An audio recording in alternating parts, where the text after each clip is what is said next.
Perempuan mandul dan pembawa sial sepertimu itu masih bisa keluar rumah saja sudah untung. Sadar diri sedikit, Dian itu sedang mengandung cucu laki-laki pertama, penerus nama keluarga ini. Kalau kamu masih punya otak, sana turun ke dapur layani dia. Kalau tidak, angkat kaki dari sini malam ini juga. Bentakan ibu mertua saya merobek keheningan malam, suaranya lebih keras dari deru badai yang mengamuk di luar jendela. Tepat di hadapan saya, suami saya, Baskara Aditama, dengan satu tangan merangkul pinggang selingkuhannya yang cantik dan berperut buncit, sementara tangan yang lain melempar surat gugatan cerai ke atas meja dengan kasar, wajahnya penuh tantangan. Kamu dengar sendiri kan apa kata ibu? Rumah ini sudah dihibahkan ayahmu atas namaku. Sekarang akulah pemiliknya. Jadi hakku untuk menentukan siapa yang boleh tinggal. Pilihannya cuma dua. Terima statusmu sebagai istri tua dan rela berbagi suami, atau tanda tangani surat itu dan enyah dari sini dengan tangan hampa. Perempuan jalang itu bersandar di dada suami saya. Tangannya mengelus-elus perutnya yang membuncit dengan seringai penuh cemooh di bibirnya. Mbak Citra, sudahlah. Mbak kan sudah tua. Tidak bisa punya anak pula. Sudah sewajarnya Mbak memberikan tempat untukku. Saya menatap ketiga, wajah tak tahu malu itu. Hati saya tidak lagi sakit, hanya merasa geli.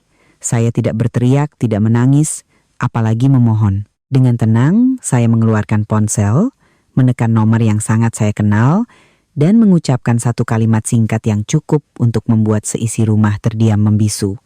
Papa, tugasku di sini sudah selesai. Tolong aktifkan perintah penarikan seluruh aset dan segera proses pemberhentian Baskara dari posisi direktur utama. Aku tidak mau melihat mereka masih memiliki apapun besok pagi. Dan pada saat itulah saya tahu, mimpi buruk mereka baru saja benar-benar dimulai. Selamat datang Bapak Ibu dan para pemirsa setia di kanal Kisah Kehidupan.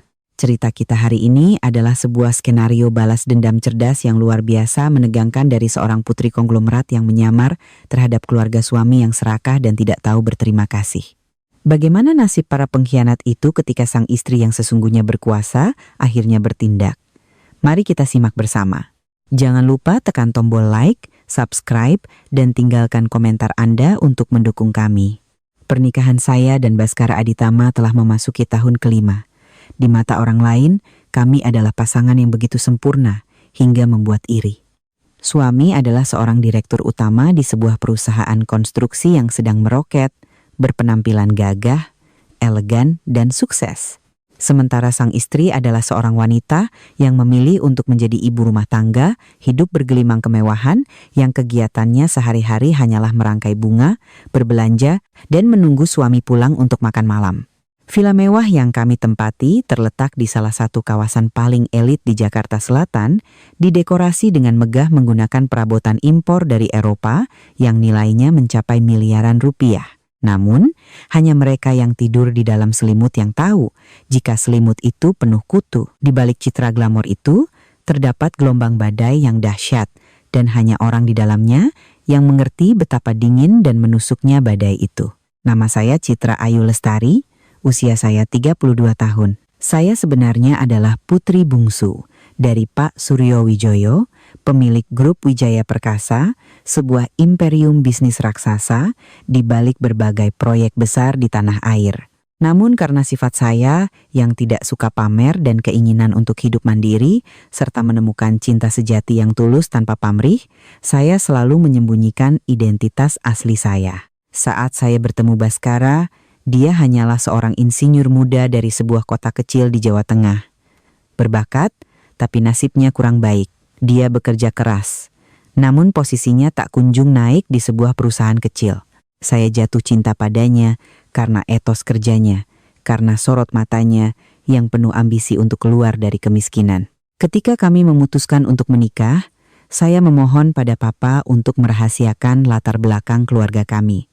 Saya hanya mengatakan bahwa orang tua saya adalah pensiunan pegawai negeri biasa di kampung. Papa, yang sangat menyayangi saya, meskipun tidak terlalu menyukai Baskara, tetap menuruti kemauan saya. Secara diam-diam, Papa menyuntikkan modal, menciptakan peluang, dan membangun jaringan koneksi agar Baskara bisa mendirikan perusahaannya sendiri. Baskara, Dengan kepolosan dan rasa percaya dirinya yang meluap-luap, selalu yakin bahwa semua kesempatan itu datang berkat bakatnya yang luar biasa. Dia tidak pernah tahu bahwa di balik setiap kontrak bernilai miliaran yang ia tanda tangani, di balik setiap persetujuan dari klien yang paling sulit sekalipun, selalu ada tangan saya dan papa yang mengaturnya dari belakang. 5 tahun berlalu. Dari seorang pemuda yang rendah hati, Baskara perlahan berubah. Kursi direktur utama dan pujian dari para karyawan serta mitra bisnis telah membuatnya mabuk akan kekuasaannya sendiri. Dia mulai meremehkan saya. Di matanya kini, saya hanyalah seorang istri pengangguran yang tidak berguna, tidak bisa menghasilkan uang, dan hanya tahu cara menghabiskannya. Setiap malam pulang kerja, Baskara sering melempar tas kulit mahalnya ke sofa, melonggarkan dasinya dengan ekspresi lelah dan kesal. Dia tidak pernah bertanya, "Sayang, apa kamu bosan di rumah?" Atau, "Sudah makan belum?" Sebaliknya, yang keluar dari mulutnya adalah perintah. "Citra, ambilkan jus jeruk. Jangan pakai banyak es. Hari ini aku capek sekali. Jangan mengoceh soal urusan rumah tangga. Bikin pusing." Saya hanya diam dan menurutinya. Saya meletakkan gelas jus di meja.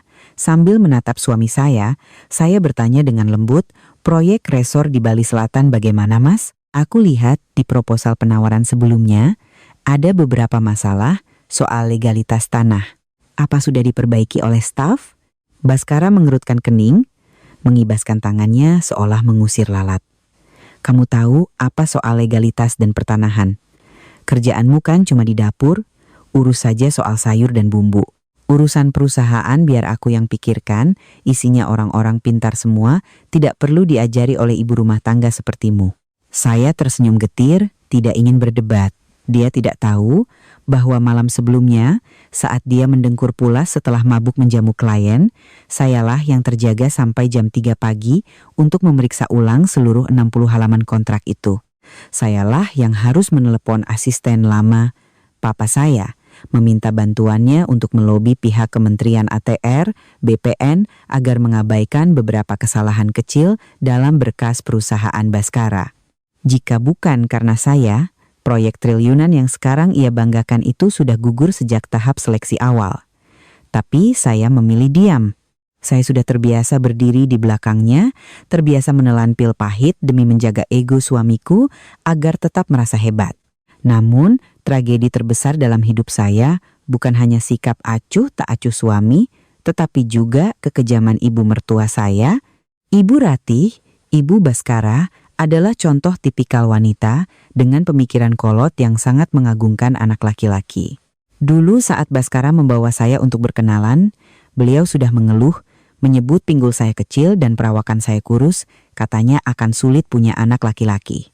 Beliau setuju kami menikah hanya karena melihat saya penurut dan kelihatannya mudah diatur.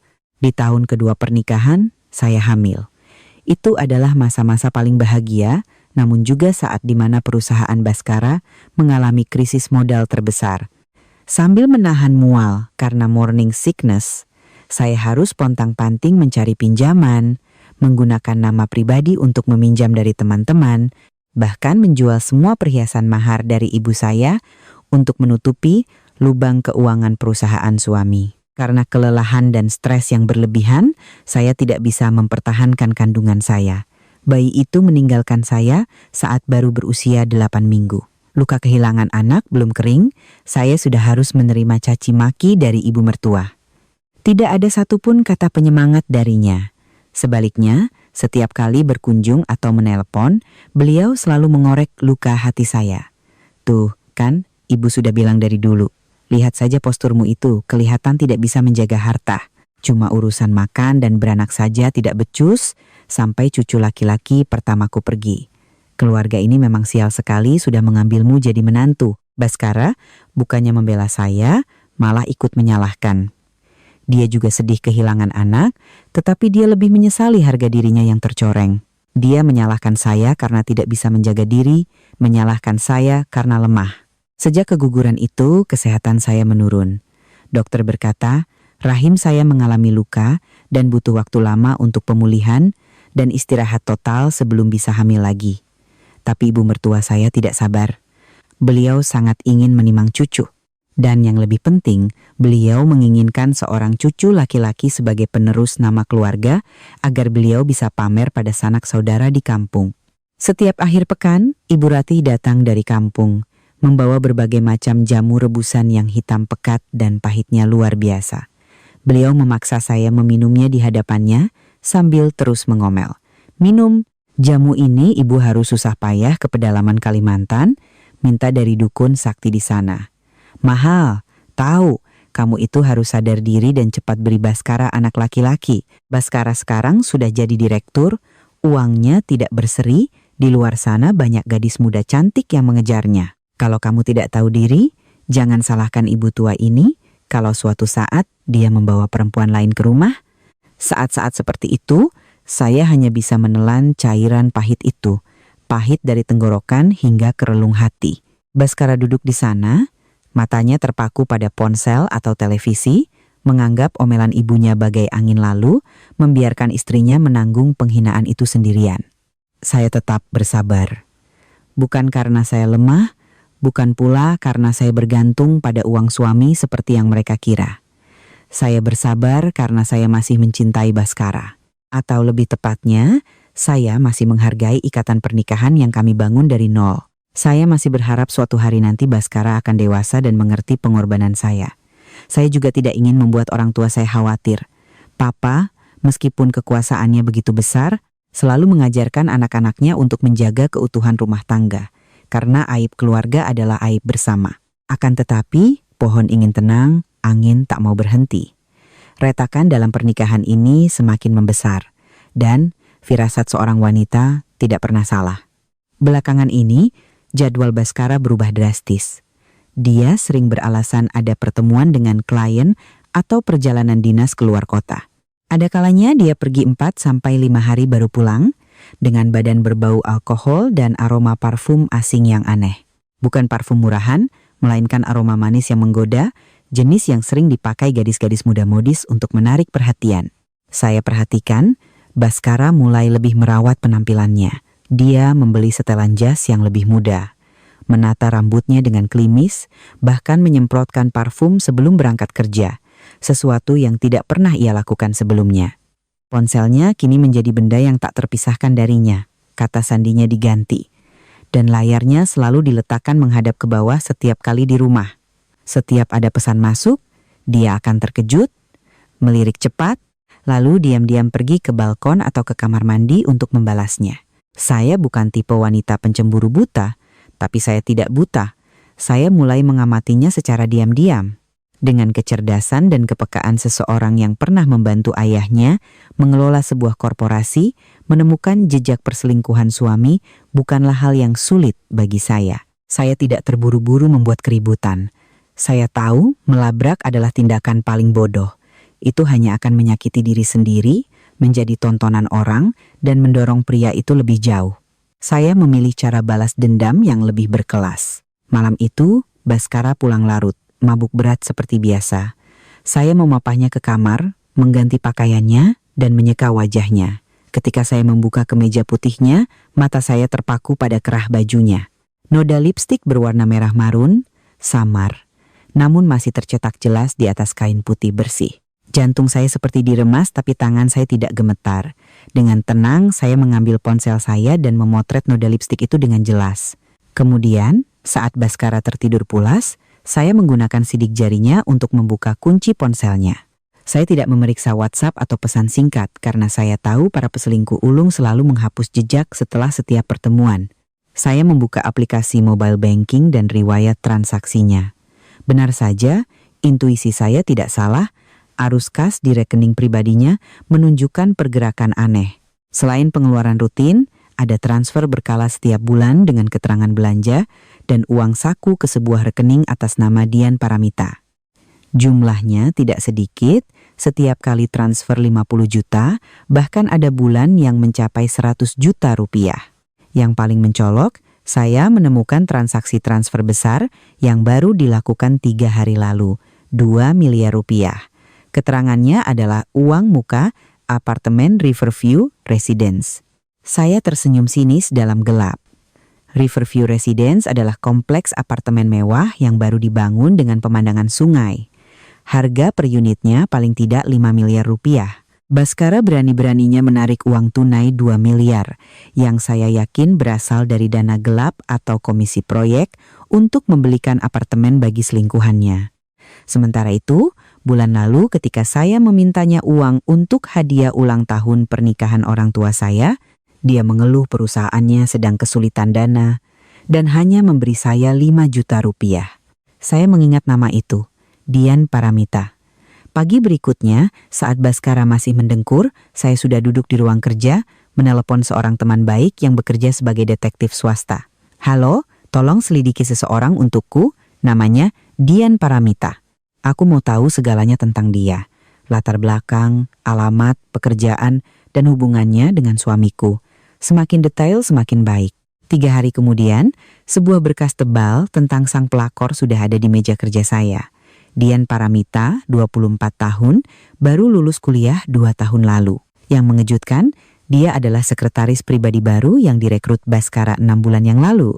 Muda, cantik, seksi, dan penuh ambisi. Dalam berkas itu juga terlampir foto-foto candid yang menunjukkan Baskara dan Dian sedang makan siang bersama, berbelanja, bahkan berpelukan mesra saat masuk ke sebuah hotel di siang hari bolong. Saya membuka lembar demi lembar berkas itu dengan hati yang anehnya tenang. Tidak ada rasa sakit yang menyayat, hanya rasa jijik dan kekecewaan yang mendalam. Ternyata pria yang saya curahi seluruh masa muda dan dukungan saya begitu rendahnya, sampai berselingkuh dengan karyawannya sendiri tepat di bawah hidung saya.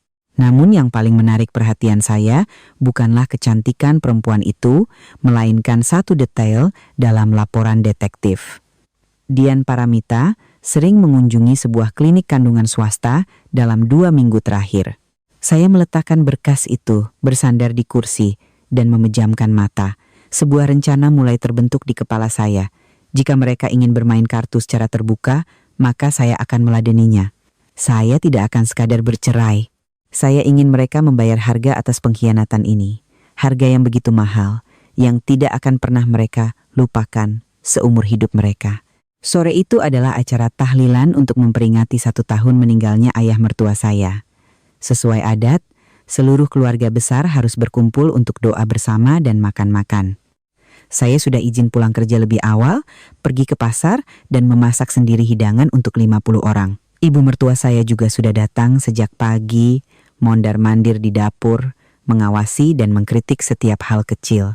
Daging rendangnya belum empuk ini. "Kamu masak bagaimana sih? Nasi uduknya juga terlalu lembek." Baskara itu sukanya nasi yang pera, tahu, dasar tidak becus. Saya hanya menjawab iya bu, sambil terus bekerja tanpa henti. Sekitar jam 6 sore, kerabat mulai berdatangan. Semua orang duduk di meja makan, memuji saya sebagai menantu yang rajin dan berbakti. Namun kursi utama yang seharusnya diduduki Baskara sebagai anak laki-laki tertua masih kosong. Saya meneleponnya belasan kali, tapi nomornya tidak aktif. Ibu mertua mulai gelisah, lalu bergumam membela anaknya. Mungkin dia sedang ada rapat penting, tanda tangan kontrak atau apa. Laki-laki kan sibuk urusan besar, terlambat sedikit tidak apa-apa. Kalian makan duluan saja, sisakan makanan untuknya. Saat semua orang baru saja akan mulai makan, tiba-tiba bel pintu berbunyi nyaring. Saya bergegas mengelap tangan dan berlari membuka pintu, mengira suami saya sudah pulang. Tapi tidak. Pintu terbuka dan pemandangan di depan mata membuat saya terpaku, sementara seluruh keluarga suami melongo kaget. Baskara berdiri di sana, bau alkohol menguar dari tubuhnya, tapi dia tidak sendirian. Tangannya merangkul pinggang seorang gadis muda cantik yang mengenakan gaun ketat berwarna merah menyala. Dan yang paling jelas terlihat oleh semua orang adalah perut gadis itu yang sudah membuncit di balik lapisan gaun tipisnya. Itu Dian Paramita. Dia sama sekali tidak terlihat takut atau malu. Sebaliknya, dia mengangkat dagunya tinggi-tinggi, matanya yang tajam menyapu seisi ruangan, lalu berhenti pada saya dengan tatapan provokatif yang penuh kemenangan. Baskara menatap saya dengan angkuh, lalu mengumumkan dengan suara lantang di tengah-tengah acara. "Wah, sedang makan-makan, ya? Bagus sekali. Pas semua keluarga kumpul. Ayah, ibu, paman, bibi, perkenalkan, ini Dian. wanita saya. Dan dia sedang mengandung darah daging saya, cucu laki-laki pertama, penerus keluarga ini. Suasana di dalam rumah mendadak, hening seketika. Suara sendok dan garpu pun berhenti beradu. Saya berdiri mematung, merasa seolah seseorang baru saja menampar wajah saya dengan keras di depan umum. Gelombang badai yang selama ini tersembunyi, kini telah benar-benar mengamuk, siap menenggelamkan segalanya. Seluruh rumah yang tadinya ramai dengan obrolan dan tawa mendadak jatuh dalam keheningan yang mematikan. Semua mata tertuju ke arah pintu, tempat Baskara berdiri dengan angkuh, tangannya merangkul pinggang kekasih mudanya. Gaun merah perempuan itu tampak begitu menyala di bawah lampu kristal, kontras dengan suasana khidmat acara tahlilan. Saya berdiri kaku, darah di tubuh saya seakan membeku. Bukan karena takut, tapi karena saya tidak percaya suami saya bisa bertindak begitu tidak beradab dan kejam. Membawa selingkuhan ke rumah tepat di hari peringatan kematian ayahnya di hadapan seluruh keluarga besar. Tindakan ini sama saja dengan menampar wajahnya sendiri dan menodai kehormatan seluruh keluarganya. Para bibi dan paman mulai berbisik-bisik, ada yang mengerutkan kening dengan kesal, ada pula yang menatap saya dengan pandangan kasihan bercampur rasa ingin tahu. Ibu mertua saya, Ibu Ratih, adalah orang pertama yang bereaksi. Beliau berdiri begitu cepat hingga menjatuhkan sendok garpunya ke lantai, menimbulkan suara denting yang nyaring. Beliau berjalan cepat ke arah pintu. Wajahnya memerah padam, menunjuk muka Baskara sambil membentak. "Baskara, kamu sudah gila. Kamu tahu ini hari apa? Berani-beraninya kamu membawa perempuan macam ini ke sini? Kamu mau membuat arwah ayahmu tidak tenang, ha?" Baskara sama sekali tidak gentar. Dia tetap tersenyum miring, wajahnya penuh percaya diri dan menantang. Dia meremas lembut pinggang gadis di sebelahnya, suaranya terdengar lantang, cukup untuk didengar seisi rumah. "Ibu, tenang dulu. Justru karena aku tahu hari ini adalah hari peringatan ayah, makanya aku membawa Dian ke sini untuk diperkenalkan pada leluhur. Ini Dian, dan yang lebih penting, di dalam perutnya ada darah daging keluarga Aditama. Cucu laki-laki pertama, Bu. Dokter kandungan sudah USG dan memastikan 100% laki-laki. Dua kata laki-laki itu seperti obat ajaib yang seketika mengubah seluruh situasi. Ibu Rati yang tadinya murka, mendadak terdiam. Tangannya yang menunjuk turun perlahan. Matanya yang tadinya melotot marah berubah menjadi kaget, lalu terpaku pada perut Dian yang sedikit membuncit. "Kah, kamu serius, Nak? Benar-benar laki-laki?" Tanyanya terbata-bata, suaranya bergetar. Dian kini angkat bicara. Dia menyandarkan tubuhnya manja pada Baskara, menundukkan kepala dengan malu-malu, suaranya manis seperti madu. "Iya, Bu, salam kenal. Om, Tante, salam kenal. Maaf kedatangan saya mendadak, tapi Mas Baskara bilang hari ini hari penting. Beliau ingin melaporkan pada leluhur agar cucu pertama ini selalu diberi kesehatan. Saya sudah USG di tempat Dokter Hartono, kepala bagian obgyn di rumah sakit ternama. Kata dokter, puji Tuhan, bayinya sehat sekali, mirip sekali sama ayahnya." Mendengar nama dokter kandungan terkenal, ditambah kalimat mirip sekali sama ayahnya, Ibu Rati seolah lupa pada semua harga diri dan moral. Beliau lupa bahwa menantu sahnya, saya, sedang berdiri di sana. Beliau lupa pada tatapan canggung dari para kerabat. Beliau bergegas menghampiri Dian, mengelus-elus perutnya dengan tangan gemetar, mulutnya tersenyum lebar hingga tak bisa tertutup. "Ya Tuhan, kenapa tidak bilang ibu dari dulu? Hati-hati berdirinya. Nak, pakai sepatu hak tinggi begitu? Nanti kalau jatuh bagaimana? Ayo masuk, cepat duduk di sofa, kasihan cucu nenek nanti capek." Ibu Ratih memapah Dian ke sofa dengan penuh perhatian, menanyakan segala hal dengan lembut, dan mengabaikan keberadaan saya seolah saya tak terlihat. Pemandangan itu begitu nyata dan menyakitkan, sampai saya harus menancapkan kuku ke telapak tangan agar tidak tertawa sinis. Ternyata 10 tahun pengabdian dan semua nilai moral tidak ada apa-apanya dibandingkan janin di dalam perut perempuan asing. Para kerabat yang merasa situasi ini sangat tidak pantas, tidak bisa lagi melanjutkan makan. Satu persatu mereka pamit pulang. Mereka menatap saya, menggelengkan kepala, Beberapa dari mereka menepuk bahu saya dan berbisik, "Sabar ya nak." Saya hanya bisa menunduk, mengucapkan terima kasih, dan mengantar mereka ke pintu dengan hati yang berat. Ketika tamu terakhir pergi, pintu villa tertutup rapat, memisahkan dunia luar dari drama komedi tragis yang sedang berlangsung di dalam. Kini, ruang tamu yang luas itu hanya dihuni oleh 4 orang. Saya, Baskara, Dian, dan ibu mertua. Baskara duduk dengan kaki disilangkan, tangannya masih menggenggam tangan Dian. Dia menatap saya dengan pandangan dingin, tak ada sedikit pun sisa cinta. "Citra, duduk. Ada yang perlu aku bicarakan." Saya dengan tenang menarik kursi dan duduk di hadapan mereka, punggung saya tegak, mata saya menatap lurus pada 2 pengkhianat itu. "Bicaralah, aku mendengarkan." Baskara berdeham, berlagak serius.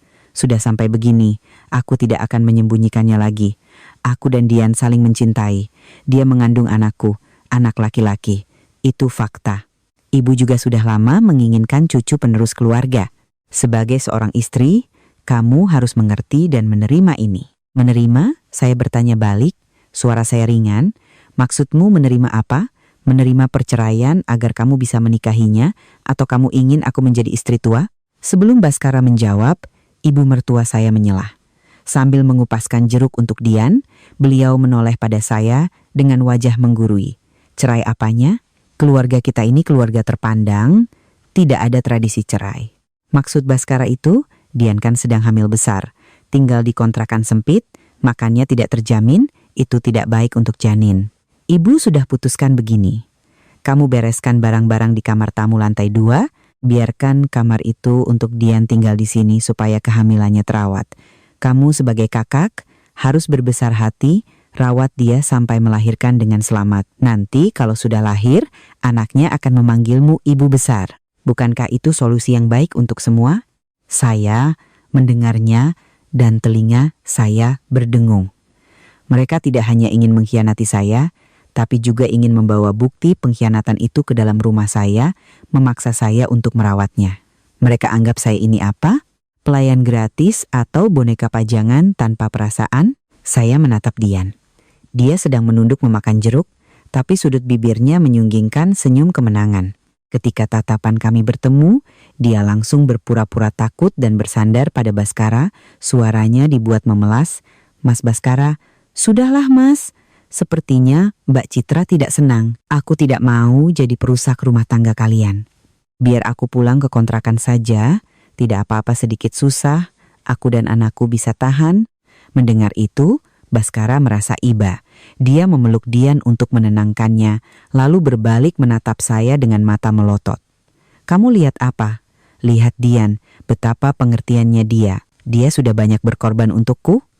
Sementara kamu, kita menikah 5 tahun dan kamu tidak bisa memberiku 1 anak pun. Aku tidak pernah menyalahkanmu. Sekarang Dian membantuku memenuhi kewajibanku sebagai anak pada keluarga. Kamu bukannya berterima kasih, malah pasang muka masam. Aku beritahu kamu, ini rumahku, keputusanku ada di tanganku. Dian akan tinggal di sini mulai malam ini. Kamu harus tahu bagaimana bersikap." Saya tertawa.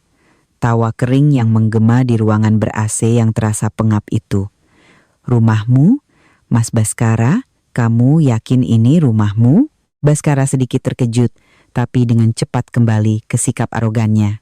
"Bukan rumahku, lalu rumah siapa? Memang surat-suratnya belum balik nama, tapi papa mertua sudah janji akan memberikannya padaku. Aku direktur, aku kepala keluarga ini. Jangan coba-coba mengancamku dengan papamu. Papamu itu sudah pensiun. Kekuasaan sekarang ada di tanganku. Kalau kamu pintar, diam dan nikmati hidupmu. Setidaknya kamu masih punya status sebagai istri sah. Bisa hidup enak. Tapi kalau kamu macam-macam, aku tanda tangani surat cerai ini dan kamu akan keluar dari sini dengan tangan kosong." Ibu Rati menambahkan kalimat yang lebih menyakitkan. "Benar itu nak, perempuan kalau tidak bisa punya anak itu dosa terbesar. Sekarang suamimu masih kasihan tidak menceraikanmu, memberimu status istri sah, itu sudah keberuntungan besar. Kamu harus tahu diri, layani Dian dengan baik. Anggap saja itu sebagai cara menebus dosamu, supaya nanti kalau sudah tua ada yang mendoakanmu." Saya menatap ketiga wajah di hadapan saya. suami yang serakah dan tidak setia, ibu mertua yang egois dan kejam, serta selingkuhan yang licik dan tak tahu malu. Wajah mereka terlihat begitu jelas, begitu buruk rupa dan konyol di bawah cahaya lampu hingga saya merasa mual. Saya berdiri, merapikan pakaian saya, suara saya terdengar luar biasa tenang. Baiklah, jika kalian semua menginginkannya seperti itu, maka biarlah terjadi. Selesai berkata, saya berbalik dan berjalan lurus ke dapur, meninggalkan tawa kemenangan mereka di belakang. Mereka mengira saya sudah menyerah, mengira saya sudah menerima nasib di madu karena takut diusir dari rumah. Tapi mereka salah besar. Ketenangan saya bukanlah tanda menyerah, melainkan keheningan sebelum badai datang. Saya masuk ke dapur dan mulai membereskan tumpukan piring kotor sisa acara. Suara air mengalir berpadu dengan denting piring. Di kepala saya tidak ada lagi air mata, yang ada hanyalah angka-angka dan rencana yang dingin. Tak lama, terdengar suara langkah sepatu hak tinggi mendekat. Aroma parfum yang menyengat masuk ke hidung saya, mengalahkan bau sabun cuci piring. Itu Dian. Dia masuk sambil membawa segelas air, bersandar di kulkas sambil menatap saya yang sedang sibuk mencuci piring dengan pandangan merendahkan. Mbak Citra, cuci piringnya yang bersih. Ya, Mas Baskara itu orangnya perfeksionis, tidak suka piring yang masih berminyak. Saya tidak mengangkat kepala, terus membilas piring.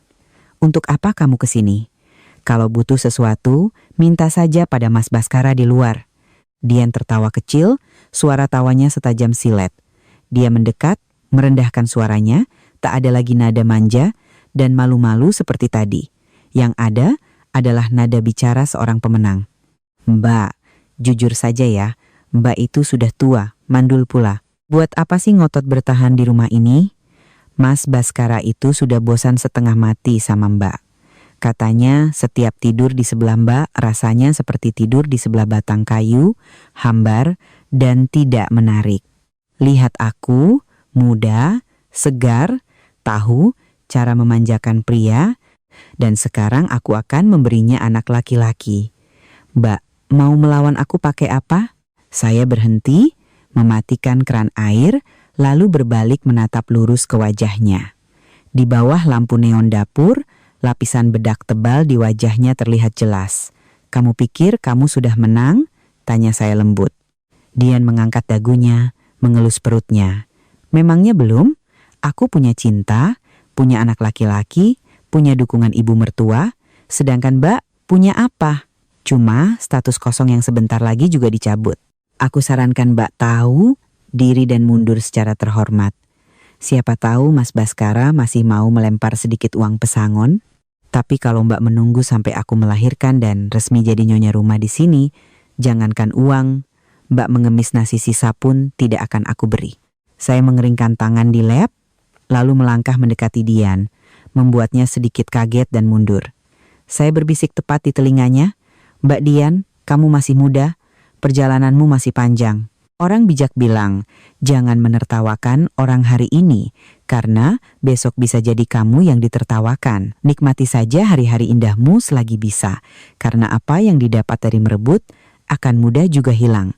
Terutama sesuatu yang dibangun di atas pasir, sekali ombak datang, hancur berantakan. Setelah itu, saya melewatinya dan keluar dari dapur, meninggalkan Dian yang berdiri termangu dengan wajah sedikit bingung, meski dengan cepat dia kembali mencibir. Cuma jago bicara. Malam itu, Baskara dan Dian tidur di kamar tamu, tapi suara tawa mereka terdengar sampai ke kamar tidur saya. Kamar yang dulu menjadi saksi cinta kami, kini terasa begitu dingin dan luas. Saya berbaring, tapi tidak bisa tidur. Saya membuka brankas kecil di samping tempat tidur, mengeluarkan sebuah map tebal yang telah saya siapkan diam-diam selama 2 minggu terakhir. Di dalamnya ada salinan rekening koran, bukti transfer dana yang digelapkan Baskara dari perusahaan untuk Dian, surat kuasa bersyarat atas aset yang telah ditandatangani Papa, dan yang terpenting, rekaman percakapan saya dengan Baskara barusan, di mana dia mengakui perselingkuhannya dan anak di luar nikah. Saya membolak-balik setiap lembar kertas, membaca setiap angka. Setiap angka adalah bukti pengkhianatan, sekaligus senjata untuk saya membela diri. Saya teringat pesan Papa, dunia bisnis itu medan perang, dan terkadang Keluarga adalah medan perang yang paling kejam. Kamu harus selalu berpikir jernih. Jangan biarkan emosi mengendalikan keputusan hidup dan mati. Saya mengambil ponsel. Layarnya berpendar biru dalam kegelapan.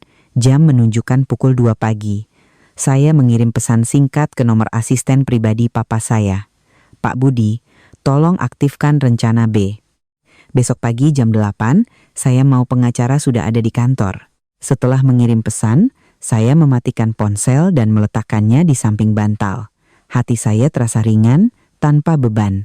Rasa sakit yang menggerogoti hati saya telah hilang, digantikan oleh tekad sekeras baja. Besok, saat matahari terbit, topeng kemewahan keluarga ini akan hancur berkeping-keping. Dan sayalah yang akan memegang palu untuk menghancurkannya. Keesokan paginya, saat sinar matahari pertama menyelinap melalui tirai, saya bangun lebih awal dari biasanya. Saya tidak turun ke dapur untuk menyiapkan sarapan seperti hari-hari sebelumnya. Saya menghabiskan waktu untuk mandi, merias wajah dengan saksama. Saya memilih setelan kerja berwarna putih yang elegan, memulas bibir dengan lipstik merah tua, dan menyanggul rambut saya dengan rapi. Melihat ke cermin, saya tidak lagi melihat sosok istri sabar yang lusuh kemarin. Di cermin itu adalah citra putri bungsu grup Wijaya Perkasa, angkuh dan tajam. Saya menuruni tangga dan melihat ibu mertua serta Dian sedang duduk di meja makan. Di atas meja ada semangkuk soto Betawi yang masih mengepul, yang sepertinya dibeli ibu mertua pagi-pagi sekali untuk menantu kesayangannya. Baskara juga baru turun sambil mengencangkan dasinya, wajahnya tampak ceria. Melihat saya berpakaian rapi, Baskara bertanya dengan heran, "Mau kemana kamu dandan begitu? Di rumah saja layani ibu dan Dian." Saya tersenyum, senyum paling cerah yang pernah saya tampilkan. "Aku mau mengerjakan urusanku, Mas. Oh ya, hari ini coba datang ke kantor lebih pagi, ya. Ada hadiah kejutan menunggumu di sana." Baskara mengerutkan kening, hendak bertanya lebih lanjut. Tapi saya sudah mengambil tas dan berjalan cepat keluar pintu tanpa menoleh.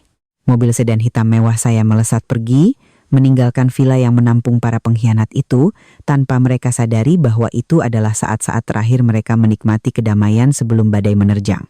Mobil meluncur keluar dari gerbang kompleks perumahan, meninggalkan di belakangnya suasana menyesakan dari rumah yang penuh pengkhianatan. Saya menurunkan kaca jendela, membiarkan angin pagi masuk, mengusir sisa-sisa aroma parfum murahan, selingkuhan suami saya. Mengambil ponsel, saya menekan nomor yang tersimpan sebagai papa sayang. Telepon di seberang sana diangkat seketika.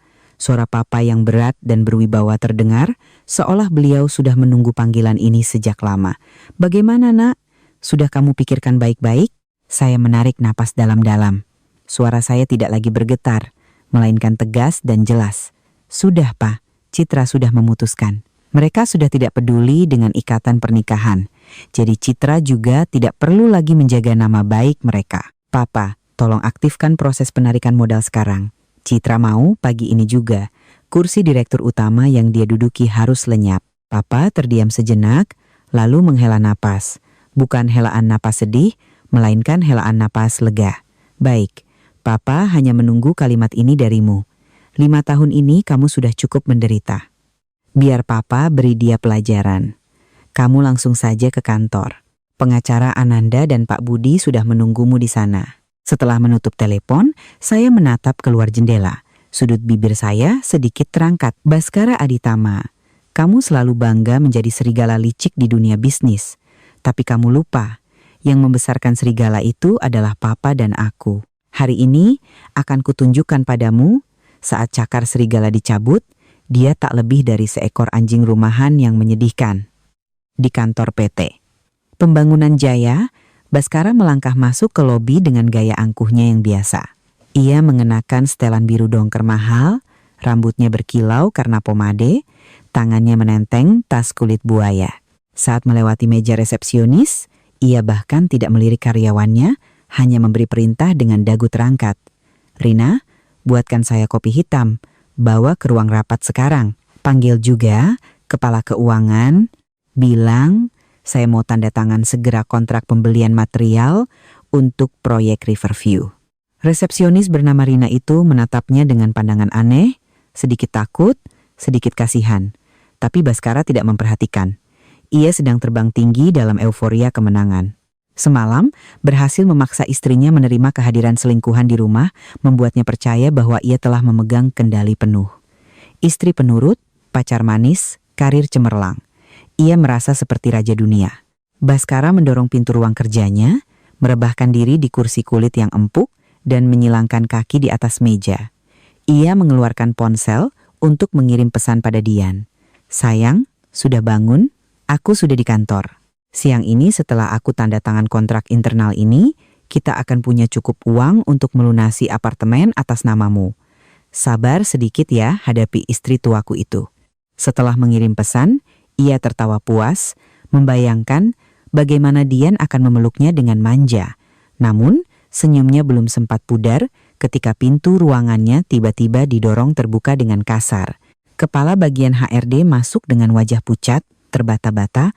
"Papa Dirut, ada panggilan rapat Dewan Direksi mendadak. Semuanya sudah menunggu Bapak di ruang rapat utama." Baskara mengerutkan kening, menurunkan kakinya. "Rapat mendadak, kenapa saya tidak tahu? Siapa yang memanggil? Saya direktur utama di sini. Tanpa persetujuan saya, siapa yang berani?" Dari perwakilan Ketua Dewan Komisaris, Pak." Baskara terdiam. Ketua Dewan Komisaris secara de jure adalah paman jauh saya, tapi sebenarnya ia hanya bertindak sebagai boneka untuk Papa. Selama 5 tahun ini, paman itu tidak pernah ikut campur dalam operasional perusahaan, membiarkan Baskara melakukan apapun yang ia mau. Kenapa hari ini tiba-tiba muncul? Rasa cemas mulai merayapinya, tapi Baskara berusaha tetap tenang.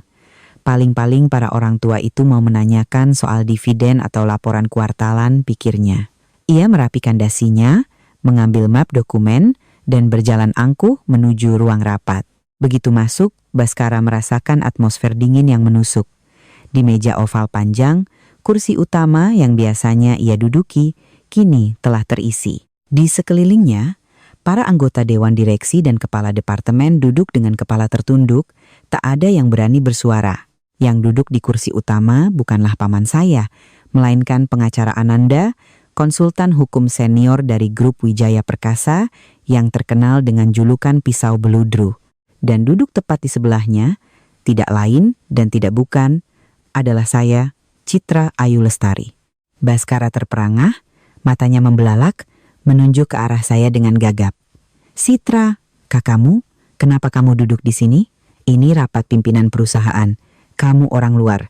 Apa yang kamu lakukan di sini?" "Keamanan." "Mana keamanan?" Seret perempuan ini keluar. Tidak ada yang bergerak. Tidak ada satpam yang masuk. Seluruh ruangan hening, hanya terdengar deru pelan AC. Saya dengan tenang menyesap teh, lalu mengangkat mata menatap Baskara. Tatapan saya setajam pisau. "Mas Baskara, kamu terlalu berisik. Ini kantor, bukan pasar. Jangan berteriak-teriak. Cari kursi kosong dan duduk. Rapatnya sudah mau dimulai." Wajah Baskara memerah karena marah, ia menggebrak meja. "Berani kamu memerintahku? Saya direktur di sini. Pak Ananda, tolong jelaskan kenapa istri saya bisa duduk di posisi pemegang saham mayoritas." Pak Ananda mendorong kacamatanya, suaranya datar namun menggema. "Saudara Baskara Aditama, mohon tenang. Hari ini, Ibu Citra Ayu Lestari hadir dalam kapasitasnya sebagai perwakilan yang diberi kuasa penuh oleh Ketua Dewan Komisaris, yaitu ayah kandungnya. Semua keputusan yang diambil oleh Ibu Citra hari ini memiliki kekuatan hukum tertinggi, mewakili 65% saham perusahaan." Baskara membeku. Mulutnya ternganga menatap saya, tidak percaya. Selama 5 tahun ini, ia selalu mengira papa saya hanyalah seorang pensiunan pegawai negeri dengan sedikit koneksi. Ia tidak pernah menyangka papa adalah dalang di balik perusahaannya. Dan yang lebih penting, ia tidak menyangka bahwa saya, istrinya yang hanya tahu urusan dapur, ternyata memegang nasibnya di tangan. "Baiklah, kita tidak punya banyak waktu." Saya angkat bicara, suara saya dingin memotong kebingungan Baskara. "Pak Ananda, silakan bacakan keputusannya." Pak Ananda membuka map di atas meja, membacakan dengan suara lantang, Surat Keputusan Nomor 01. Berdasarkan anggaran dasar perusahaan dan Undang-Undang Perseroan Terbatas, Dewan Direksi memutuskan untuk memberhentikan Saudara Baskara Aditama dari jabatannya sebagai Direktur Utama. Alasan? Pelanggaran berat etika profesi, menyebabkan kerugian aset perusahaan, dan penyalahgunaan wewenang untuk kepentingan pribadi. Apa? Baskara berteriak, wajahnya pucat pasi. Kalian memfitnah saya. Kerugian apa? Saya yang membawa banyak kontrak, keuntungan perusahaan naik 2 kali lipat. Atas dasar apa kalian memecat saya? Saya berdiri, melemparkan setumpuk dokumen tebal ke hadapan Baskara. Kertas-kertas beterbangan di atas meja. Kamu mau bukti? Ini buktinya. 20 miliar rupiah untuk material proyek properti di Barat Jakarta. Kamu markup harganya 3 kali lipat untuk mengambil selisihnya. 5 miliar rupiah untuk biaya entertainment kuartal pertama, kamu gunakan untuk membeli tas berlian untuk pacar simpananmu, Dian Paramita. Dan ini, kontrak pembelian apartemen Riverview yang akan kamu tanda tangani siang ini, sebenarnya adalah cara untuk menggelapkan 2 miliar lagi dari perusahaan. Saya berjalan mendekati Baskara, menatap lurus ke matanya, setiap kata yang saya ucapkan bagaikan tamparan. Kamu pikir aku buta? Kamu pikir aku tidak tahu permainan kotormu di belakangku? 5 tahun ini, setiap kontrak yang kamu salah tanda tangani, akulah yang diam-diam memperbaikinya. Setiap kali kamu membuat masalah dengan klien, akulah yang pergi meminta maaf, menggunakan nama baik papaku untuk membereskan kekacauanmu. Kamu pikir kamu hebat? Tanpa aku, kamu hanyalah seorang insinyur rendahan yang bahkan tidak bisa membuat laporan yang benar. Baskara gemetar mengambil salinan rekening koran itu. Angka-angka merah di sana seperti jarum yang menusuk matanya. Semua rahasia tergelap yang ia simpan rapat-rapat kini terbongkar di hadapan seluruh bawahannya. Para manajer mulai berbisik. Tatapan yang tadinya penuh kekaguman dan rasa takut, kini berubah menjadi tatapan jijik dan merendahkan. Tidak mungkin. Baskara bergumam, keringat dingin membasahi dahinya. Citra, kamu tidak bisa melakukan ini padaku. Kita ini suami istri. Kamu mau menghancurkan karirku? Saya tertawa sinis. Suami istri, saat kamu membawa perempuan itu ke rumah, memaksaku melihat kalian bermesraan, apa kamu ingat kata suami istri? Saat kamu bilang aku ini mandul dan benalu, apa kamu ingat aku istrimu? Baskara, aku tidak menghancurkan karirmu. Keserakahan dan pengkhianatanmu lah yang menggali kuburanmu sendiri. Pak Ananda melanjutkan, selain surat pemberhentian, kami juga telah melaporkan tindakan penggelapan dana yang Anda lakukan ke pihak kepolisian. Namun, mengingat Anda adalah mantan menantu ketua, kami akan memberi Anda satu kesempatan. Jika dalam 24 jam ke depan, Anda mengembalikan seluruh dana sebesar 25 miliar rupiah yang telah Anda selewengkan, kami akan menarik laporan tersebut. Jika tidak, bersiaplah untuk masuk penjara. 25 miliar, Baskara berteriak. Suaranya pecah karena ketakutan. Dari mana aku punya uang sebanyak itu? Uangnya sudah habis kupakai untuk beli mobil, hadiah, investasi. Itu urusanmu? Saya memotong dengan dingin. Sekarang, keamanan. Ambil kembali semua aset perusahaan, kunci mobil, kartu kredit, ponsel kantor, laptop, sita semuanya. 2 petugas keamanan bertubuh tegap masuk. Mereka tidak lagi membungkuk hormat pada Baskara. Satu orang merebut tas kulit dari tangannya, yang lain mengulurkan tangan. Pak, mohon serahkan kunci mobil dan kartu identitas. Anda bukan lagi bagian dari perusahaan ini. Baskara mundur, mencoba mempertahankan sisa harga dirinya. Tidak, kalian tidak boleh melakukan ini. Mobil itu mobilku, sudah 5 tahun aku memakainya. Atas nama perusahaan, Pak, saya mengingatkan dengan lembut. Bahkan setelan jas yang kamu pakai itu, uangku yang membelikannya. Tapi sudahlah, aku sedekahkan itu untukmu supaya kamu masih punya pakaian layak saat keluar dari sini. Baskara melihat sekeliling, mencari pertolongan, tapi yang ia dapatkan hanyalah tatapan dingin. Dengan gemetar, ia merogoh kunci mobil Mercedes barunya dari saku, meletakkannya dengan kasar di atas meja. Lalu dompetnya, kartu kredit platinumnya, iPhone terbarunya. Semua simbol kemewahannya kini tergeletak tak berdaya di atas meja. Silakan keluar dari sini, sekarang juga perintah saya. Baskara menatap saya, matanya memerah, penuh kebencian sekaligus keputusasaan.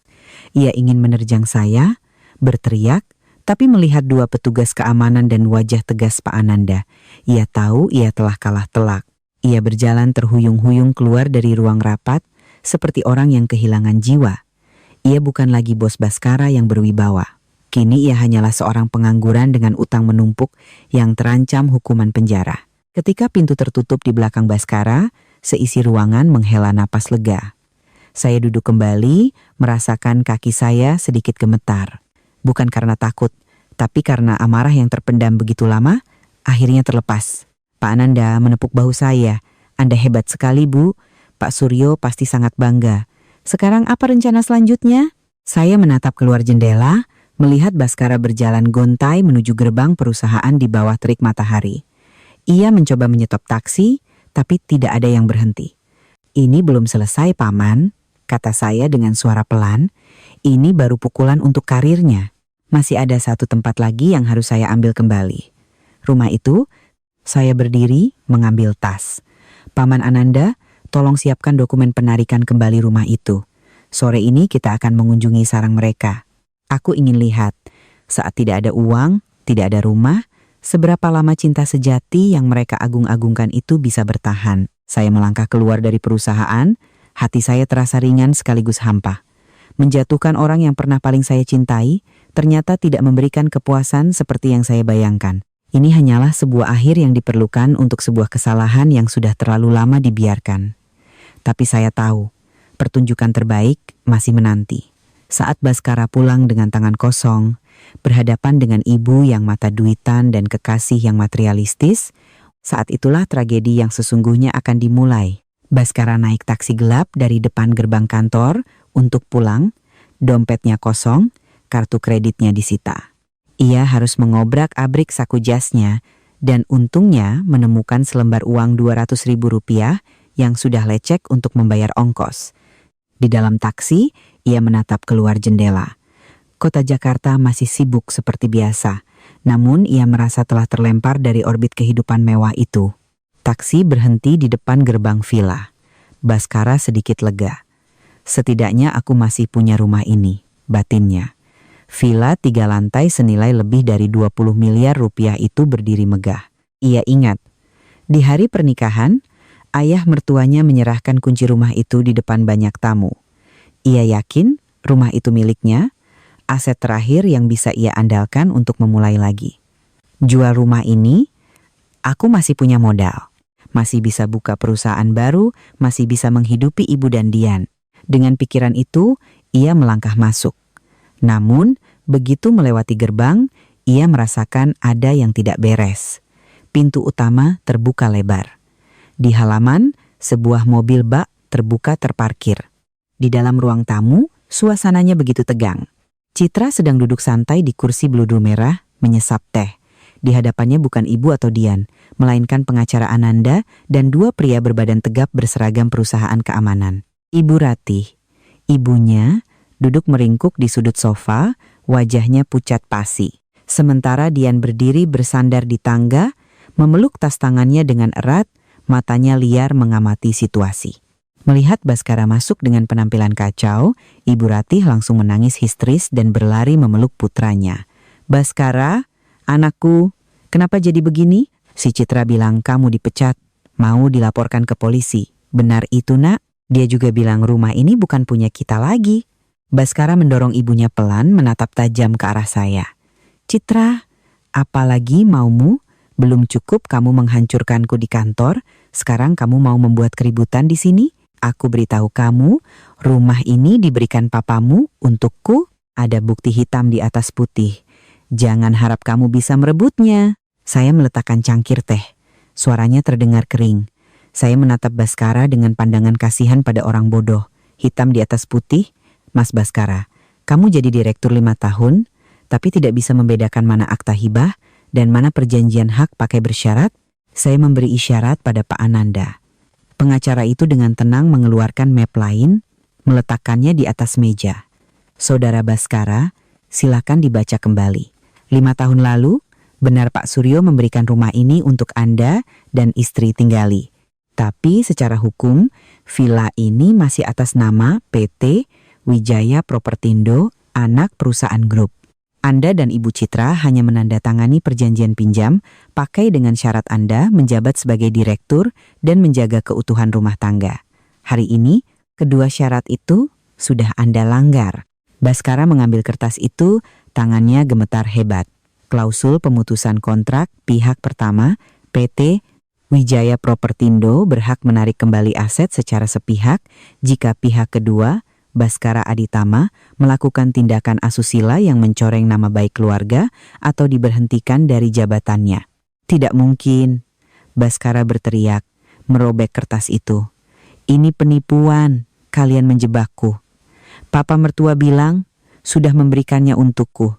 Ucapan bisa terbang, surat-surat adalah buktinya, Mas, kata saya dingin. Lagi pula, kamu pikir, papaku itu siapa? Memberikan aset 20 miliar begitu saja pada orang yang tidak kompeten dan serakah sepertimu? Papa hanya ingin putrinya hidup nyaman, makanya dia memberimu status pemilik rumah agar kamu bisa pamer. Tapi kamu malah menggunakan rumah papaku untuk membawa pulang selingkuhan dan mengusir putri kandungnya. Kamu pikir papaku akan diam saja? Pak Ananda melanjutkan, kami sudah memiliki surat perintah pengosongan. Anda dan keluarga Anda punya waktu 24 jam untuk mengemasi barang-barang pribadi dan pergi. Setelah itu kami akan melakukan pengosongan paksa dan menyegel properti ini. Seluruh perabotan di dalam rumah adalah aset perusahaan. Anda tidak diizinkan membawa apapun selain pakaian. Ibu Rati mendengar itu dan langsung jatuh lemas ke lantai, meratap. Ya Tuhan, habislah sudah, kita jadi gelandangan. Baskara, kamu menyusahkan ibumu. Kenapa kamu bisa sebodoh ini? Baskara berdiri mematung. Pelampung terakhirnya telah ditusuk. Ia melihat sekeliling rumah mewah itu, semua yang pernah ia banggakan kini terasa asing. Tiba-tiba terdengar tawa sinis dari arah tangga. Itu Dian. Setelah memastikan Baskara benar-benar bangkrut, sikapnya berubah 180 derajat. Ia berjalan menuruni tangga dengan angkuh, melewati Baskara tanpa melirik sedikit pun, dan berhenti di hadapan saya. Mbak Citra, hebat sekali permainan Mbak. Aku salut, saya hanya mengangkat bahu. Aku hanya mengambil kembali apa yang menjadi milikku. Dian menoleh pada Baskara yang menatapnya dengan pandangan memohon. Dian, jangan khawatir sayang. Aku bisa mulai lagi dari nol. Kita sewa kontrakan dulu, nanti aku cari uang untuk beli rumah baru untukmu. Kamu kan sedang mengandung anak kita. Dian tertawa terbahak-bahak, tawanya dingin menusuk.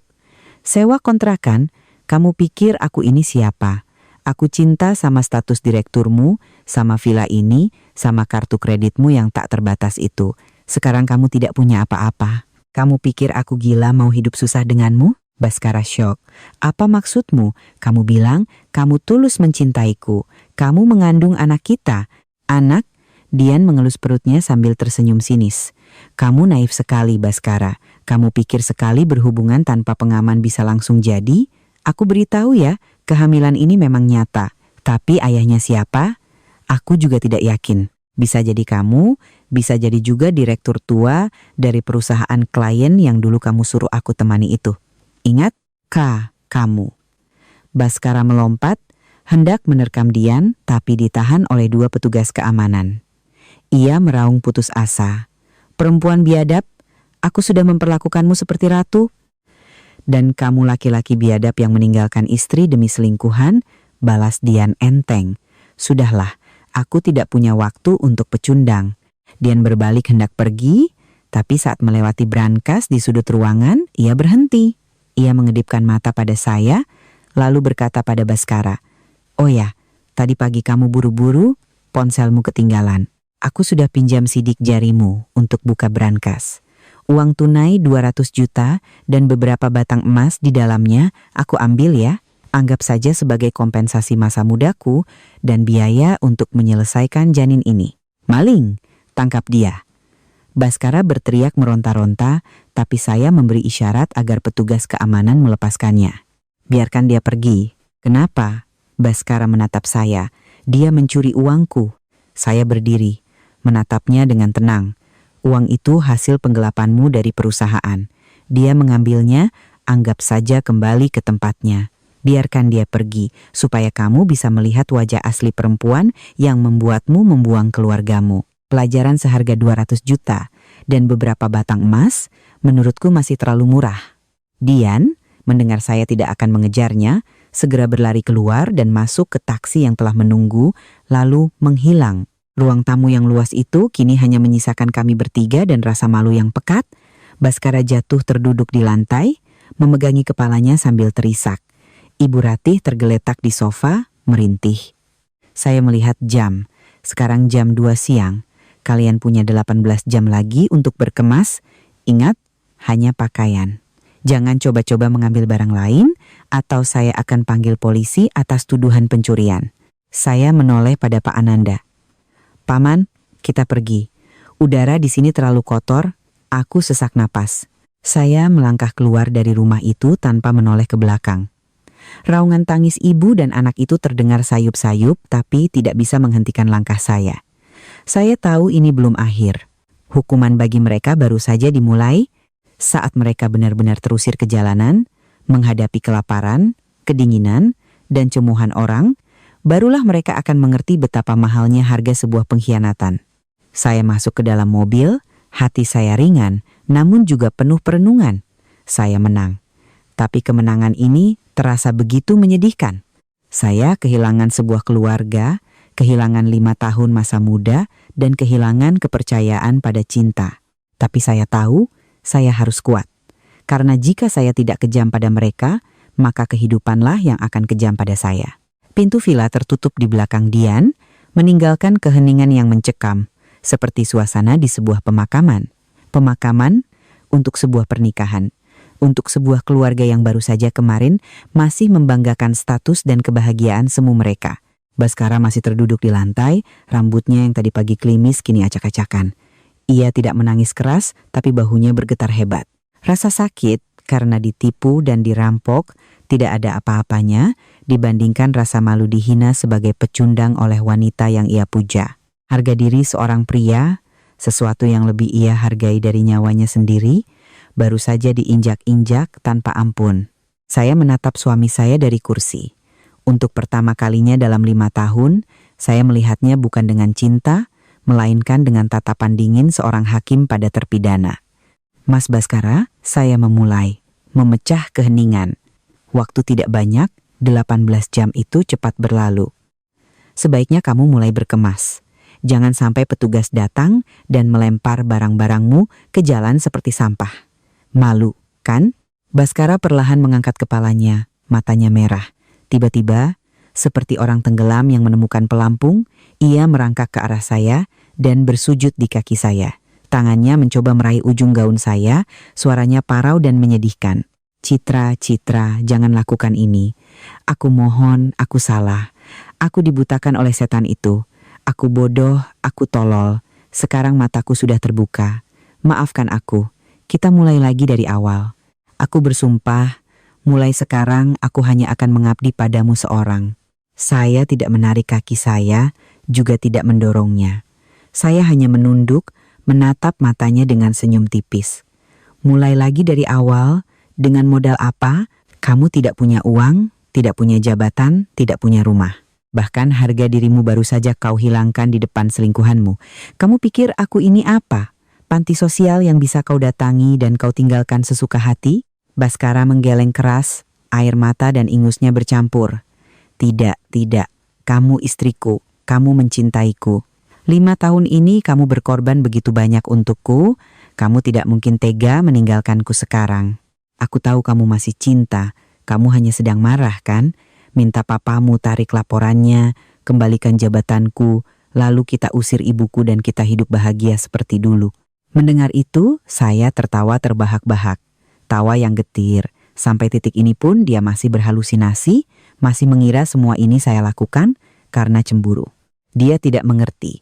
Ketika seorang wanita sudah menggunakan kepala dinginnya untuk menyelesaikan masalah, artinya hatinya sudah mati. Baskara, kata saya, suara saya dalam namun setajam belati. Kamu pikir kamu bisa duduk di kursi direktur itu karena kamu hebat? Kamu pikir kontrak-kontrak besar itu datang begitu saja? Kamu pikir perusahaan itu berjalan lancar karena kemampuanmu? Biar kuberitahu kenyataannya. 5 tahun lalu, saat kamu memulai, proposal bisnismu penuh cacat, tidak ada bank yang mau memberimu pinjaman. Akulah yang begadang 3 malam menulis ulangnya, dan akulah yang memohon pada papa untuk menjaminkan nama baiknya agar kamu dapat modal. Proyek jembatan tahun 2019, kamu salah hitung struktur dan hampir membuat semuanya ambruk. Akulah yang diam-diam menyewa ahli dari luar negeri untuk merevisi desainnya dalam semalam, menyelamatkanmu dari kehancuran.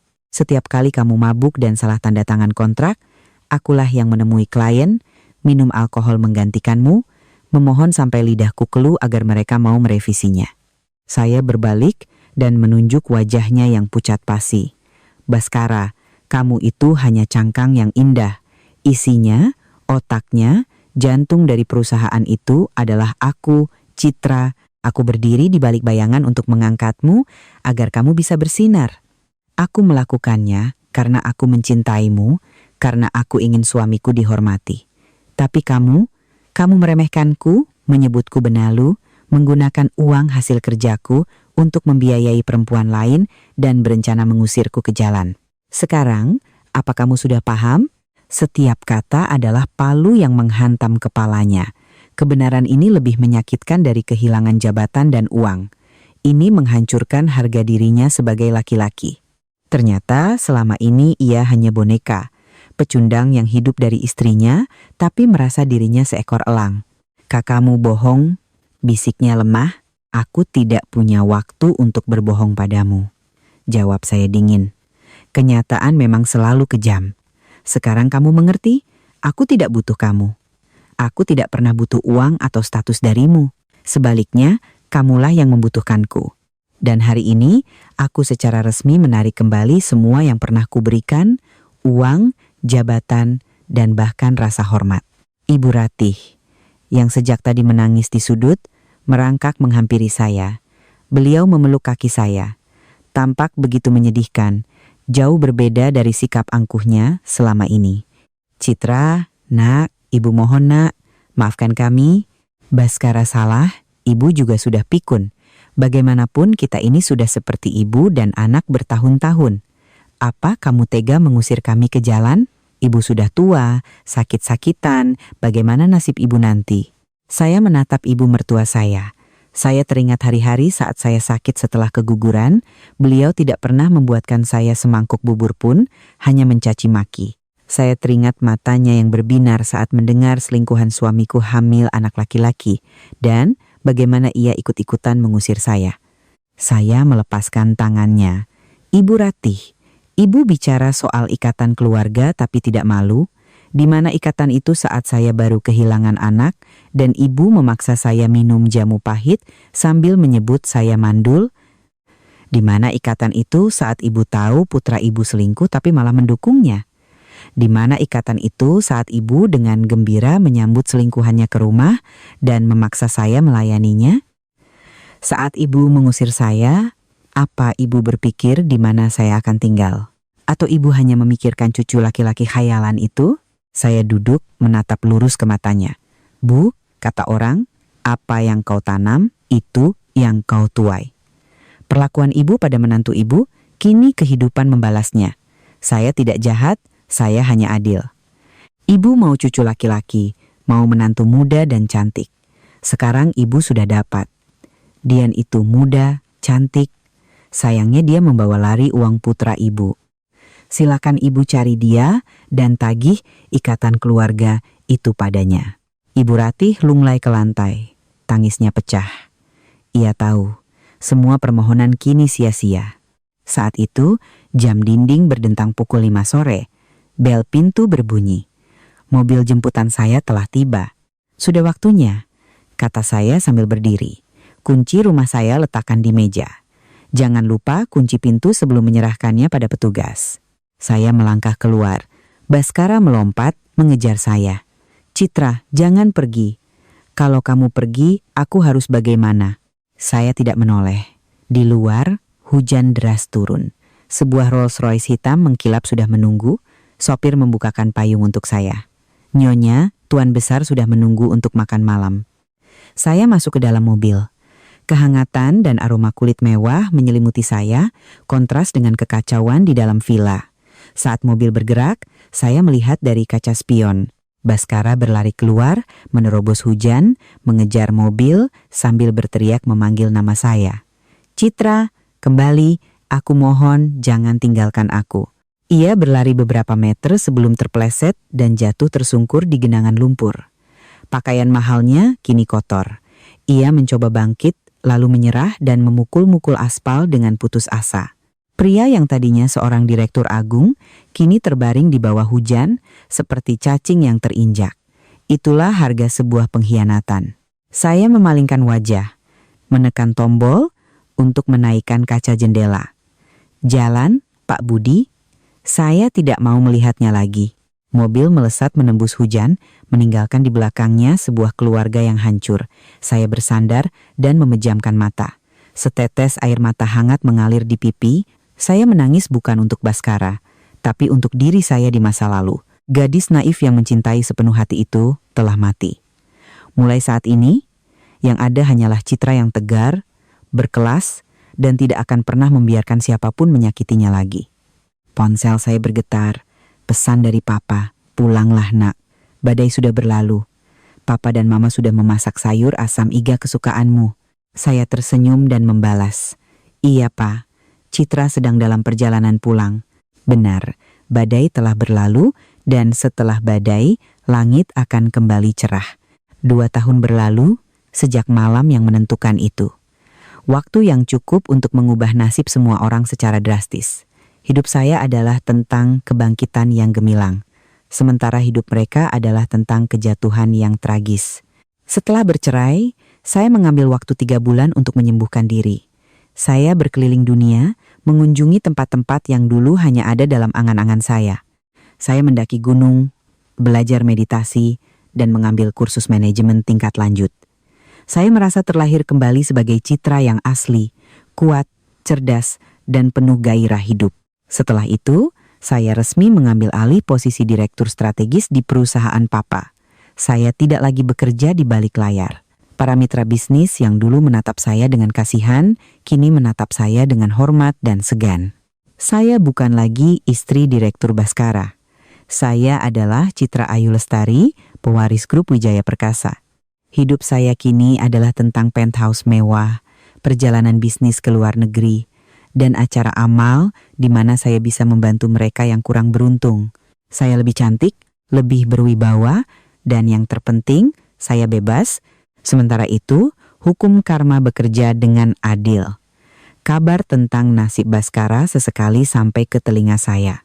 Setelah dipecat dan diusir, ia terlilit utang. Untuk menghindari penjara, ia harus menjual semua barang berharganya. Ia dan ibunya kini tinggal di sebuah kamar kos sempit dan kumuh di gang padat penduduk. Baskara, yang dulu hanya terbiasa duduk di ruang ber-AC, kini harus mencari pekerjaan kasar. Tidak ada perusahaan yang mau menerimanya karena catatan penggelapannya. Akhirnya, ia terpaksa menjadi kuli panggul di pelabuhan. Tangannya, yang dulu hanya memegang pena mahal, kini melepuh dan kapalan. Penderitaan fisiknya tidak seberapa dibandingkan penderitaan mentalnya. Ibu Ratih terkena stroke ringan dan lumpuh sebagian. Ia hanya bisa terbaring di kamar kos yang pengap, merintih dan mengumpat sepanjang hari. Dalam igawannya, ia sering memanggil nama saya. "Citra, mana Citra? Kenapa tidak ada yang memasakkan bubur untuk ibu?" Baskara sambil menyuapi ibunya akan berteriak frustrasi. "Ibu, jangan panggil dia lagi. Dia tidak akan pernah kembali ke tempat kumuh ini." Lalu Ibu Ratih akan menangis dan menyalahkannya. "Ini semua salahmu? Punya istri baik tidak dijaga, malah mengejar perempuan jalang. Sekarang lihat nasib kita." Puncak tragedi terjadi suatu sore. Baskara bekerja sebagai petugas parkir di sebuah restoran mewah. Sebuah mobil sport merah berhenti, Baskara bergegas membukakan payung. Saat itulah ia melihat siapa yang keluar dari mobil. Itu Dian. Ia bersama seorang pria tua kaya raya. Dian tampak lebih glamor dan angkuh. Ia menatap Baskara dari atas ke bawah dengan pandangan jijik. "Loh, ini bukannya Direktur Baskara? Kok Kok sekarang jadi tukang parkir? Wajah Baskara memerah karena malu dan marah. Kamu penipu, kembalikan uangku. Dian tertawa. Uang apa? Itu biaya kebodohanmu saja. Oh ya, soal anak itu kamu masih percaya? Tidak ada anak, Baskara. Perut buncit itu palsu. Aku hanya mengganjalnya untuk menipumu dan ibumu yang serakah itu. Sadarlah, di zaman sekarang, tidak punya uang itu tidak ada harganya. Kebenaran itu menghantam Baskara seperti petir. Semua pengorbanannya sia-sia, didasarkan pada kebohongan. Pria tua yang bersama Dian melemparkan selembar uang Rp500.000 ke wajah Baskara. Nih, buat minum, jaga mobilku baik-baik. Lecet sedikit, kamu tidak akan sanggup ganti. Baskara membeku di bawah hujan, air mata bercampur dengan air hujan. Harga dirinya yang tersisa tidak mengizinkannya memungut uang itu. Sore itu, Baskara dipecat. Ia berjalan pulang melewati villa lama kami. Lampunya menyala terang, musik terdengar dari dalam. Ia sadar, kehilangan terbesarnya bukanlah uang atau jabatan. Kehilangan terbesarnya adalah seorang istri yang tulus mencintainya, yang tidak akan pernah bisa ia temukan lagi. Malam itu, Baskara demam tinggi. Dalam igawannya, ia terus menggumamkan, "Istriku, maafkan aku. Jangan tinggalkan aku." Ibu Rati hanya bisa menangis melihat putranya yang hancur. Penyesalan selalu datang terlambat. Sementara itu, di tempat lain, saya berdiri di atas panggung acara amal. Di bawah sorotan lampu, saya menerima buket bunga dari seorang pria istimewa. Namanya Adrian, seorang dokter bedah yang baik hati. Pria yang dengan sabar menunggu saya selama 2 tahun terakhir. Ia tidak menjanjikan kemewahan, tapi ia berjanji akan menua bersama saya, berbagi suka dan duka. Ia mencintai saya apa adanya.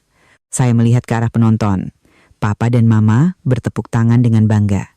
Saya tahu, badai telah benar-benar reda. Saya telah menemukan pelangi saya sendiri. Dan mereka yang menabur angin, kini sedang menuai badai. Bukan karena balas dendam saya, tapi karena keadilan takdir. Musim gugur tahun itu tiba. Di sebuah restoran Prancis yang mewah, Baskara bekerja sebagai pelayan. Ia harus membanting tulang untuk biaya pengobatan ibunya. Malam itu, seorang manajer menyuruhnya melayani tamu VIP di meja nomor 5. "Selamat malam, silakan menunya," kata Baskara sambil menunduk. Ketika ia mengangkat kepala, dunia seakan berhenti berputar. Di hadapannya duduk seorang wanita yang luar biasa cantik. Itu adalah saya, Citra.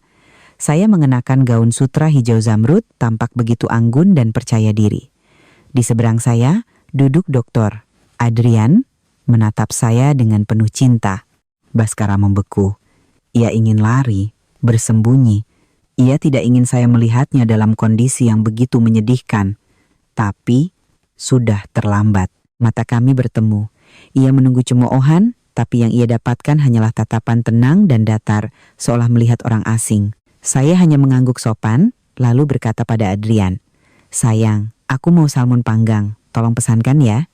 Adrian memesan makanan dari Baskara dengan sopan, sama sekali tidak menyadari apapun. Baskara merasa hantaman yang paling menyakitkan bukanlah kebencian, melainkan pengabaian. Di mata saya, ia sudah tidak ada lagi. Saya telah menghapusnya sepenuhnya dari hidup saya. Ia melihat Adrian dengan mesra memotong steak untuk saya, melihat saya tertawa bahagia, tawa yang tidak pernah saya tunjukkan padanya. Hatinya hancur berkeping-keping. Saat membayar, Baskara memberanikan diri bertanya, "Citra, kakakmu baik-baik saja?" Saya menatapnya dengan tenang. "Terima kasih, saya sangat baik." Hanya itu, tanpa bertanya balik kabarnya. "Aku minta maaf," bisiknya, "aku benar-benar menyesal." Saya tersenyum tipis, senyum seseorang yang telah melampaui segalanya. "Baskara, masa lalu biarlah berlalu. Setiap orang harus membayar harga atas pilihannya. Aku harap kamu menemukan kedamaianmu." Kemudian, saya dan Adrian pergi. Adrian memberikan uang tip yang besar. Baskara menatap punggung kami yang menjauh. 2 tahun lalu, ia membuang saya karena menganggap saya tidak berharga. 2 tahun kemudian, saya menjadi permata di tangan orang lain. Sementara ia hanyalah debu di jalanan. Ia menunduk, setetes air mata jatuh. Ia sadar, Ia bahkan tidak punya hak lagi untuk menangis di hadapan saya. Di dalam mobil, Adrian bertanya, "Pelayan tadi, mantan suamimu?" Saya mengangguk. "Apa kamu sedih?" tanyanya. Saya menggeleng. "Tidak, aku tidak sedih. Tidak juga marah. Aku hanya merasa lega. Lega karena akhirnya aku bisa menghadapi masa lalu dengan tenang. Aku sadar, balas dendam termanis bukanlah membuat orang lain menderita, tapi dengan hidup sangat bahagia. Dan aku bahagia karena ada kamu." Adrian mencium kening saya. "Terima kasih sudah memberiku kesempatan untuk menyembuhkan lukamu. Kamu pantas untuk dicintai." Saya memejamkan mata. Saya teringat gadis rapuh 2 tahun lalu yang kini telah menjadi wanita yang memegang takdirnya sendiri. Saya adalah Citra, wanita yang tegar, yang telah menemukan kebahagiaannya. Dan di suatu tempat di kota ini, Baskara mungkin akan menghabiskan sisa hidupnya untuk mempelajari sebuah pelajaran tentang menghargai, sebuah pelajaran yang biaya sekolahnya adalah seluruh sisa hidupnya. Para pemirsa yang budiman, kisah Citra telah berakhir. Perjalanannya adalah bukti bahwa nilai seorang wanita tidak terletak pada suaminya, melainkan pada kemandirian dan martabatnya sendiri. Baskara dan keluarganya telah membayar mahal atas keserakahan mereka, karena air yang telah tumpah takkan bisa kembali ke tempayannya. Semoga melalui kisah ini, kita semua bisa belajar untuk lebih menghargai orang-orang yang tulus di sisi kita sebelum semuanya terlambat. Dan untuk para wanita, ingatlah selalu, jangan pernah berikan kunci kebahagiaan Anda pada orang lain. Bangunlah kerajaan Anda sendiri, sehingga apapun yang terjadi, Anda akan selalu menjadi ratu yang berdaulat. Terima kasih telah menyimak kisah hari ini di kanal. Jika Anda menyukai cerita ini, silakan tekan tombol like, bagikan, dan jangan lupa subscribe. Tinggalkan komentar Anda di bawah. Sampai jumpa di kisah selanjutnya.